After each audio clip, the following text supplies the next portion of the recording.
Hi there, Ron Watermon, the founder and CEO of STORYSMART. Believe it or not, some of those who have the most compelling stories don't actually own them.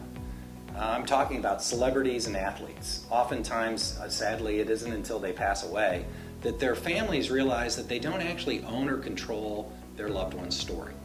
And so today I want to talk specifically about that and celebrities. And specifically, I'm going to use athletes as my frame of reference, but frankly, a lot of what I'm going to talk about applies to celebrities, entertainers, musicians, you name it, folks that accomplish something extraordinary within their field, but may not own their name, image, and likeness in doing their work. And so I count myself blessed that I had the opportunity to work with professional athletes for 17 years, 18 baseball seasons with the St. Louis Cardinals. So I got to know rookies, all-stars, and Hall of Famers, some of the biggest legends in the game. And what I witness is that they're ordinary and extraordinary people at the same time. They accomplish these amazing things on the field, and oftentimes are extraordinary individuals, right?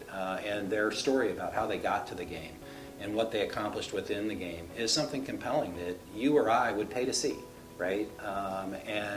STORYSMART is about helping them tell their own story, and most importantly, to own their own story. I believe fundamentally that you should own your own story, and you should be smart about it.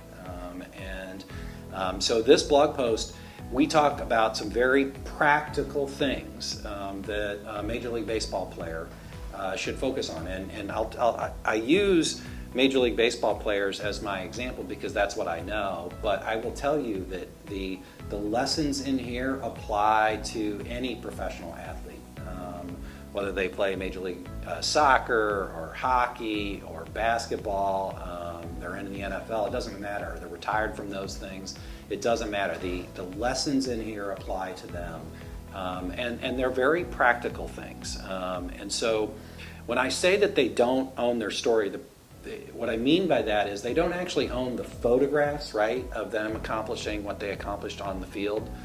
The league owns those, right, and they can't even sell their own autograph on that photograph unless they buy the photograph from the league, right? It needs to be licensed. In the case of Major League Baseball, a ball player can't, sign, and there is a market for baseball players to sign autographs and to make money off of doing that and doing public appearances. They do own their name, image, and likeness to broker a deal like with an auto dealer, that might be selling cars to start an ad on local television. They can do all of those things, right? They can be a paid spokesperson. They're a well-known person, and that's actually how their agents help them make money after they retire from the game. And what STORYSMART is about is helping them realize that their actual individual story has value and that they could pass that story down to their loved ones at a minimum. They can control their legacy, enhance their brand by telling their own story. And oftentimes an athlete realizes that they could do that, and they may hire somebody to do an autobiography, a written story, and that's an example I think that most athletes are familiar with. Oftentimes, baseball writers will write about them, and the baseball writer makes money, and the publisher makes money, and they interview the athlete and they tell their story, but the athlete doesn't make any money. And so what STORYSMART is about is we're sort of like the publishing equivalent of that, right? Like if you're smart, you could be like Andre Agassi, right? And Andre Agassi hired J.R. Moehringer, a Pulitzer Prize winning author, who wrote a great book, The Tender Bar, that's been turned into a movie. And he is a professional ghostwriter, and he works with really extraordinary people. He goes and he basically lives with them for a year or more, gets to know them and writes their story. But they own the copyright on that story, and so their name appears on the book. So in the case of Andre Agassi, he wrote this New York Times bestseller called Open, and it's actually written by J.R. And so STORYSMART is essentially the equivalent of that. And I'm not here to just shamelessly plug STORYSMART. I'm here to convey this message to you, the professional athlete, that you should be investing in your story. And you can DIY it, you can do it yourself. And I give you some very practical tips in this blog post. There are things like, You may not own the official footage of the game, but you have, like if you're a contemporary player, you probably have thousands of photographs that you took on your cell phone, right, over the years of behind the scenes, right, like at the World Series, on the team bus, on the team plane, right? You have all of that great content, and so what you should do is you should organize that content. You should, to the extent that it's not digital, like if you're an older player and you have some great photos in your memorabilia collection, your memorabilia collection itself is something that you should organize, digitized, and have appraised. And typically, sadly, when an athlete dies, oftentimes it's the personal memorabilia collection that gets auctioned off because the family doesn't want to decide who gets the World Series ring, who gets the Gold Glove award. It's easier for them to auction that off, and some wealthy person has it in their man room, so to speak, and then the family gets to split the proceeds. But what I see in all of that stuff is all of those things are memories, and they're a visual representation of that memory. And that's what a photograph is. I mean, before the cell phone, if you were on vacation, you had 24 photos, you were very judicious about taking photos, and the reason you took a photo is to hold on to a memory, right? And that memory is about a story, and that's what memorabilia is holding on to memories of these historic things that happen. And I like to use the term memoirabilia, and that's what an athlete has. They have their news clips, they have their photographs.